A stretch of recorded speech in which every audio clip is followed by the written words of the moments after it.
From the production center of Network 7 Media Center, this is Mission Sunlight, reporting today from the city of Bangalore, India's third largest city.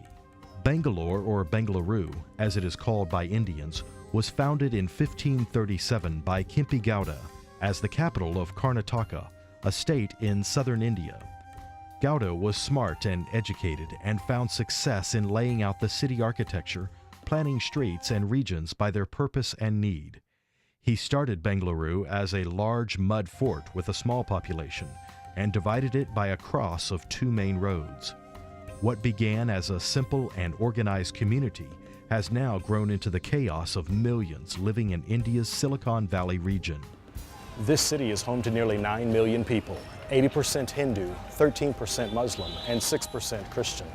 And every one of them needs to hear and see the story of Jesus. Reaching the people of Bangalore for Jesus takes serious commitment from Christians around the world. It also takes strategic planning with the Adventist leaders and members working in cooperation with the Holy Spirit for lives who need to hear the answer to their heart cry. When I started pastoring the church, we had 60 to 70 people attending the church. By God's grace, within the past of 3 years, we are having 175 families comprising of nearly 250 to 60 people worshiping, where the capacity of the church is nearly 194.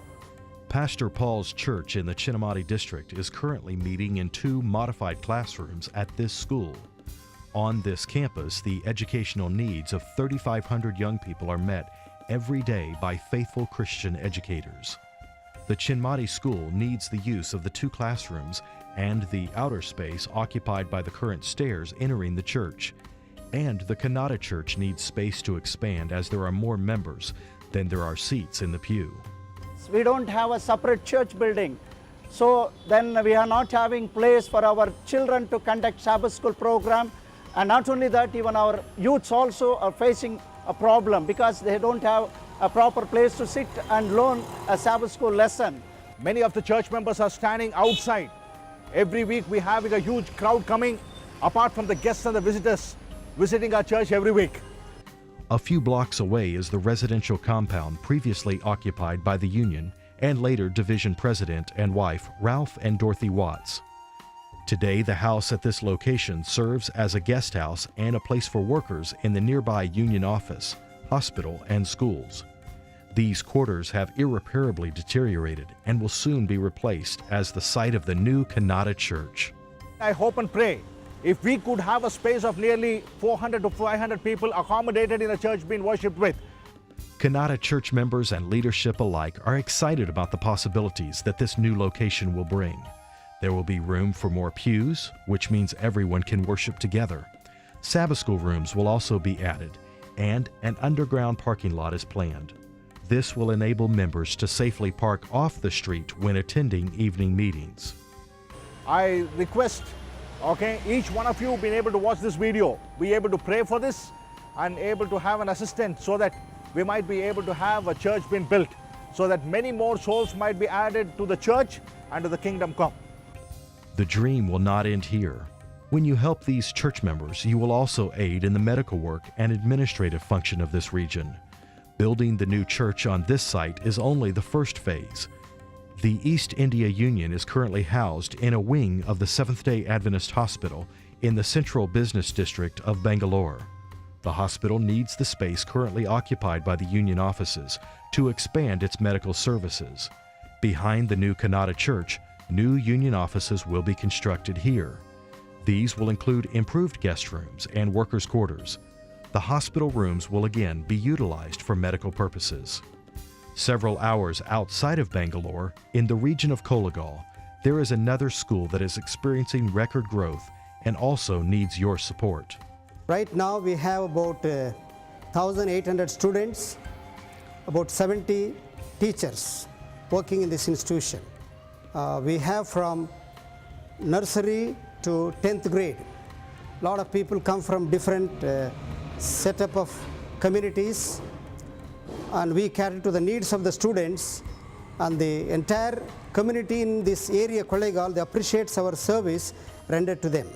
I like my school very much and like my teachers and also my friends. They are very close to us and they clear all our doubts. So I like my school very much. The school unofficially enjoys unique government support. We are the only school that was started and they still have that name for us. And because of their support, we are able to run the school here. Principal Swamidas and his team have initiated a minimal expansion project for these 3 classrooms. They are working with a faith-forward approach that the World Church will support these efforts. When that support comes, they will then remove this small single floor and replace with 10 full-size rooms on several levels, including laboratories for computer and science and a greatly needed private teacher's workroom and lounge. To construct a new classes, it's very important for our students because the strength is more. When you construct a new classes, they can learn. So we have to construct, sir. One may wonder about the economy of a school in India. It takes intentional decisions to remain financially sound. Brother Sakarkan Thaya says they have carefully saved for several years and that the operating budget is not funding the construction project, and so the school is not suffering during the growth. We have saved some amount. From that amount, we have constructed the classroom with the support of the members, the local members. With their savings and members' support, there are forward-thinking plans as the school expands. We plan even to start the +2 program, that is after 10th standard. There are 2 more classes that we need to start. First PUC, second PUC, that is pre-university courses, which will cater to the needs of students. Those who complete these pre-university courses can join for the degree courses. While this school does not have dormitories, it operates a hostel outside Kollegal. Students can transfer by bus to and from each campus. Adjacent to the hostel is the first Adventist school for the deaf in India. Currently, the ASI member ministry, Asian Aid, funds the students at the school, working in conjunction with Seventh-day Adventist Church leadership. Most of these children come from poorer families, and many of these children would simply not get an education if it had not been for this special school. In poor areas of India, children with special needs often do not get an education. This school shows how sponsorship through Asian Aid can give hope. David describes why it is important for us to provide Christian school options for the public school student throughout this country. Outside schools, they teach them about the worshipping of idols. But this Christian institution does not teach them about that.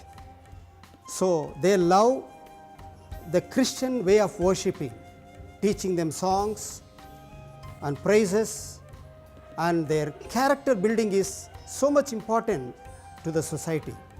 Children develop good character building. So parents like that. This 13th Sabbath, you can remove an idol from the heart of a child and replace it with a love and passion for Jesus and telling His story. You can give a hospital more room for their ministry of healing. You can give a school more space for true education. And you can give a congregation just like yours a new start in reaching their community so hungry to know Jesus. The question is, what will you give? Reporting from Bangalore, Karnataka, India, this is Mission Sunlight, a production of the Media Missionaries at Network 7 Media Center.